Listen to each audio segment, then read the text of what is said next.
Howdy, folks. Father Corey Stika. Another wonderful day, another long, very long, busy day. We did a lot of walking today, but let me tell you about it. We started out this morning quite early, actually. We had to be at the bus at 6:30. Normally, we'd been at the bus at 9 o'clock. Well, the reason why we had to be at the bus at 6:30 is we had a very special privilege, and I really do consider it a privilege, especially for me as a priest, in that we had Mass at 7:15 this morning in our Lord's tomb at the Church of the Holy Sepulchre. We were able to celebrate Mass into this tomb, and if you've ever seen pictures of it, it is very tiny. In the actual room that was the tomb, the inner part of the tomb, you could fit at best 4 people. In fact, we did. We had 4 people in there at any one time, myself and 3 others. And then there's the outer chamber of the tomb where you can fit a few more. We had, all told in our group, we had 27, so we had about 23 in there. And it was a little crowded, but it wasn't too bad. We'd heard of a group, Cardinal O'Malley from Boston had brought a group, and they had 50 people in the tomb. It would have been extremely tight. I take that back. We had 2 more above that because we had 2 religious sisters join us for Mass. They wanted to attend Mass, and they joined us for the Mass. It was a wonderful experience for me as a priest to be able to go into the tomb where our Lord was buried and to celebrate His Mass. Is amazing experience, and everybody was in awe, and just everybody was just incredible. It was just an incredible experience for each and every one of us. You can tell I really can't describe. I mean, it's hard for me to find words to describe that experience. So after that, then we came back and got breakfast and kind of got settled in for the rest of our day. But today was a day of walking because we visited a number of sites in the old city. We began with by walking into the I guess, what is that, the east side of the city, and walked all the way through to the south side. And we started by visiting St. Anne's Church, which is this amazing Crusader church that tradition has it was built on the site where Our Lady was born. The tradition goes that St. Anne was going from the pools of Bethesda, which is right there in that location as well, and we found the actual pools.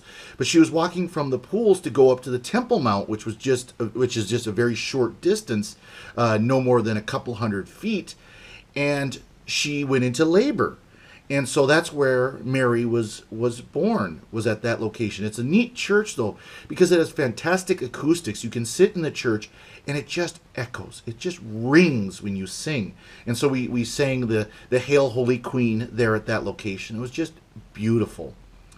From there, we went to the Church of the Flagellation and the Church of the Condemnation, and that's where are the first 2 stations of the Via Dolorosa, the Way of the Cross, the Stations of the Cross, or the Via Dolorosa, the Sorrowful Way.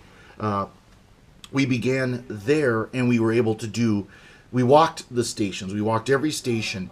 Unfortunately, you can't go all stations because, first of all, many of the last 4 stations are within the Church of the Holy Sepulchre, and there are very strict rules about doing what where within the church itself, but also because of construction and building and reconstruction and everything that's gone on since the Church of the Holy Sepulchre was built, and especially since our Lord's time, you can't do a direct route. You have to go actually through a church. It was the Ethiopian church, or it is the Ethiopian church, to get between the 9th station of the Via Dolorosa and the Church of the Holy Sepulchre. So we did the remaining stations on the rooftop of actually St. Helena's cathedral, or not cathedral, St. Helena's chapel. But we completed that and then did more of a tour of the Holy Sepulchre. We did get to see, of course, the tomb when we did Mass there, and then in the morning we also visited Golgotha or Calvary, whichever name you prefer to use, in the morning because there was no crowds. It was quiet. The only people that were there for Mass. So it was a wonderful time to be able to visit those sites. But then this afternoon, we went and we visited some of the other chapels and some of the other sites within the church. Like I said, St. Helena's Chapel, especially where the three crosses were found, including the true cross of our Lord Jesus Christ, the cross that he was crucified on, and which has now been broken down into splinters, basically, and has been spread throughout the world. Following the Holy Sepulchre, we had lunch, which we were all very much ready for because we were tired from walking the Via Dolorosa. It is a somewhat lengthy path. And then we ended up at walking through the rest of the old city to the Dormition Chapel, Dormition Abbey, excuse me. I'm just sitting here trying to remember. There was so much that we did, and it was a lot of walking. It was a wonderful experience to be able to walk through the old city because it is an amazing area. The old city is very amazing. It's something for me as a country boy. It's a place I could never live, but it is amazing to visit once in a while. But Dormition Abbey is built on the spot that it is traditionally thought that Our Lady actually died. Again, we talk about how she was buried at the Virgin's tomb. At least one set of traditions says she was buried at the Virgin's tomb. Our guy did mention that you have two sets of traditions, and I mentioned that I talked about that yesterday, where either she died in Ephesus, lived and died in Ephesus, or she lived there, came back to Jerusalem, ended up dying in Jerusalem, and then was buried in the Virgin's tomb. But Dormition Abbey is thought to be the place where she eventually did die. She went into her dormition. And it's a group of German Benedictines who run that abbey. And it's a beautiful church, a beautiful grotto, beautiful chapel underneath. Just a beautiful place for prayer. It really is.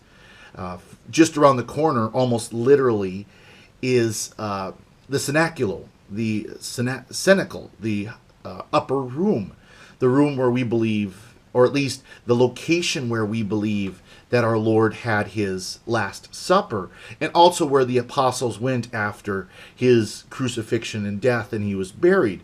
They went there, and that's where they were gathered when he appeared to them. That's where they had Pentecost.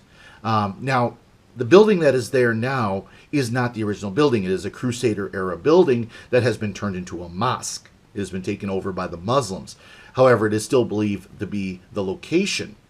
Underneath is a location that is venerated as King David's tomb. Now, it's not truly believed to be his tomb. Instead, it was built by the Crusaders as a way to commemorate King David within the upper city, within the city of Jerusalem. It's thought that he was actually buried lower in what's called the City of David. But that's underneath, and that's a Jewish shrine, if you will. That's a Jewish location. We went in there very briefly just to see it, just to say we were there.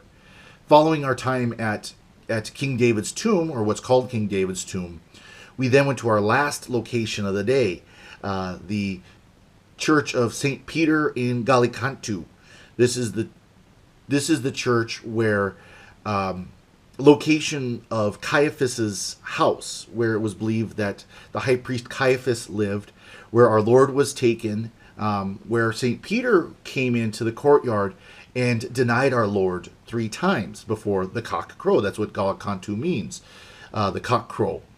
Our Lord was also put into tombs not tombs, but prisons underneath this site, underneath this house, and that's where he was kept until he was then taken for his passion. Sadly, I have no pictures, no video from within the church because my camera decided to die. Of course, I've been using it a lot. I'm sure it will show up in the final footage. A lot of the footage will show up, but there was a lot of video that was taken elsewhere. But I did get some footage, as you can see, of the outside of the church. And it is a very beautiful church. It's a beautiful site. I was looking forward to going there because it is such a beautiful little church and just a wonderful place. And beautiful, there's this beautiful overlook. I think it must be new. I don't remember it being here, but maybe it was, as I recall. I don't know. But this beautiful overlook of the city where you can see the walls, you can see the Temple Mount, you can see down into the valleys. I just took a little bit of footage of the Temple Mount and the city wall.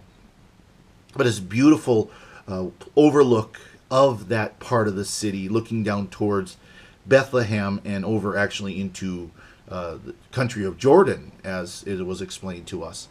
So it was a very busy day. We did a lot of walking. I think we're all extremely tired. I think supper is going to taste very good tonight. And I think bed will feel really good tonight. So thank you again for joining us. Sadly, tomorrow is the last day. It'll be our last day. I don't know when the actual video will be posted because I have to leave that evening, Friday evening. But we are going to be going down to the Dead Sea area, to Qumran and that area. So look forward to that. Thank you once again for watching. Thank you again for our prayers. And again, know I am keeping you in all your intentions in my prayers. Thank you very much, and God bless.